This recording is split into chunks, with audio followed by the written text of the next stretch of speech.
नमस्कार छात्र मित्रों, सावित्रीबाई फुले शिक्षण प्रसारक मंडल संचलित श्रावणलाल मोदी प्राथमिक विद्यालय सातारा परिसर औरंगाबाद, यहाँ से मैं श्रीमती टाले एपी आपके सामने कक्षा 5वीं की तीसरी कविता बूंदे प्रस्तुत करने जा रही हूँ।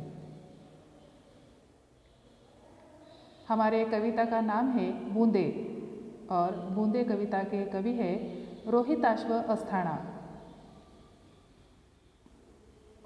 छात्रों, आज हम इस कविता में निम्नलिखित घटकों का अभ्यास करेंगे। एक, कविता का सरल अर्थ, कविता का परिचय, शब्दार्थ तथा समानार्थी शब्द और विरुद्धार्थी शब्द। सबसे पहले यहाँ पर हम हमारे कविता का गायन करेंगे। रिमझिम गाती बूंदे, धरती पर है आती बूंदे, खेतों बागों मैदानों में हरियाली फैलाती बूंदे। धरती से नालों नदियों में सागर में मिल जाती बूंदे, गर्मी से तपते लोगों को शीतलता पहुंचाती बूंदे। मेंढक मोर पपीहे कोयल सबका मन हर्षाती बूंदे, पुरवाई के रथ पर चढ़कर इठलाती मुस्काती बूंदे। देखिए छात्रों, हम यहाँ पर चित्र को देखेंगे और उसके माध्यम से कविता को समझेंगे। यहाँ पर आपको एक चित्र दिखाई दे रहा है कि किस तरह से बारिश का मौसम है, बारिश की बूंदें धरती पर आ रही है और छोटे छोटे बच्चे तथा पक्षी, मोर, कोयल, पपीहा बारिश का मज़ा लूट रहे हैं। हम सबको बारिश का मौसम बहुत पसंद होता है, क्योंकि जैसे ही बारिश होने लगती है सब जगह हरियाली हरियाली छा जाती है।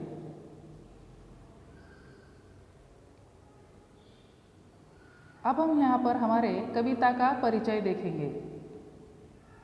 पानी की छोटी छोटी बूंदें ही बादल बनकर बरसती है और यही छोटी छोटी दिखने वाली बूंदें बड़े बड़े काम करती है।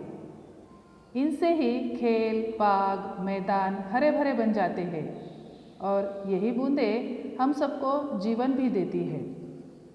जैसे कि हम सब जानते हैं, पानी को जीवन कहा जाता है, क्योंकि हमारी छोटी छोटी ज़रूरतों से लेकर हर एक बड़े काम के लिए हमें पानी की ज़रूरत होती है।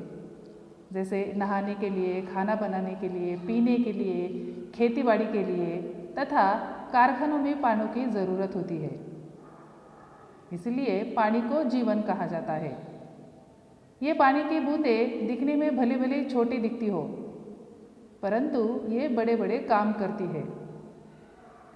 जैसे ही ये ज़मीन पर आ जाती है तो खेत, खलिहान, बाग बगीचे सब हरे भरे बन जाते हैं और हर जगह खुशहाली छा जाती है। अब देखिए, यहाँ पर हम हमारे कविता का भावार्थ देखेंगे। बरसात की बूंदें रिमझिम करते हुए आकाश से धरती पर आती है। ये जो छोटी छोटी बूंदें होती है, जिस तरह से धरती पर आते ही धरती वाले सब खुश हो जाते हैं, उसी प्रकार से मानो बूंदें भी धरती पर आने के लिए बहुत उतावली होती है। इसलिए वो गाना गाते हुए रिमझिम करते हुए धरती से मिलने आती है। बरसात की बूंदें खेतों में, बागों में और मैदानों में गिरती है। इससे खेत, बाग और मैदान हरे भरे बन जाते हैं और जिसकी वजह से हर जगह हरियाली ही हरियाली छा जाती है। जैसे कि हम सबको मालूम है कि खेती करने के लिए, पेड़ पौधों के लिए पानी की ज़रूरत होती है और जैसे ही बारिश का मौसम शुरू हो जाता है तो खेती साथ साथ बाग, मैदान हर जगह में घास उग जाती है, पेड़ पौधे उग जाते हैं और सब जगह हरा भरा दिखाई देता है।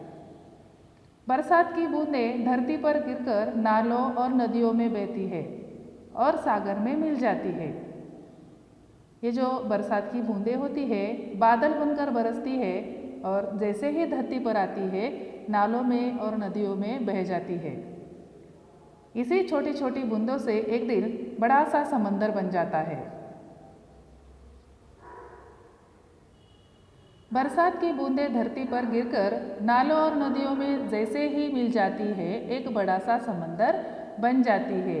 और ये बड़ा सा समंदर हमारे सबके लिए कितना आवश्यक है, ये तो हम सब जानते ही हैं। गर्मी से परेशान होने वाले लोगों को बूंदें शीतलता पहुंचाती है। जैसे ही बारिश का मौसम शुरू हो जाता है, उसके पहले गर्मी होती है और गर्मी की तपन के वजह से इंसान, पेड़ पौधे तथा पशु पक्षी सब परेशान होते हैं। और गर्मी की वजह से, कड़ी धूप की वजह से हर जगह हमें गर्मी महसूस होती है। और इस गर्मी से परेशान होने वाले लोगों को ये बूंदें शीतलता पहुंचाती है। बरसात की बूंदें मेंढक को, मोर पपीहे तथा कोयल को, सबके मन को प्रसन्न कर देती है। सिर्फ इंसान को पानी की ज़रूरत होती है ऐसा नहीं, उसके साथ साथ पेड़ पौधे, पशु पक्षी, ये सब भी बारिश के आ जाने से खुश हो जाते हैं और सब उनका नाच गाना गाकर स्वागत करते हैं। पूरब की ओर चलने वाली हवा रूपी रथ पर सवार होकर ये बूंदें खुशी से झूमती हैं और मुस्कुराती भी है। मानो एक प्रकार से खुश होते हुए ये बूंदें धरती पर आने की कोशिश करती है। पूरब दिशा से आने वाली जो हवा होती है, उसके रथ पर सवार होकर ये छोटी छोटी बूंदें गाना गाते हुए, झूमते हुए, मुस्कुराते हुए धरती पर आती है और सबको प्रसन्न कर देती है। आइए अब हम यहाँ पर हमारे कविता के कठिन शब्द देखेंगे।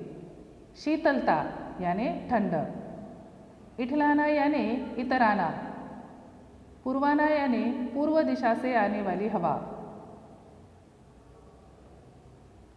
अब हम देखेंगे हमारे कविता के समानार्थी शब्द। धरती यानी पृथ्वी, वसुंधरा, सागर मतलब समुद्र, बाग बगीचा, हरियाली हरी घास, तपन गर्मी, मुस्काना हंसना, नदी सरिता, हर्षाना यानी खुश करना, आनंद देना। छात्रों, आज हमने इस कविता में देखा कि बारिश की बूंदें धरती पर आते ही धरती का मौसम किस तरह से बदल जाता है और किस तरह से धरती पर खुशहाली छा जाती है। इसके बाद हम हमारा अगला पाठ देखेंगे जिसका नाम है योग्य चुनाव। Thank you.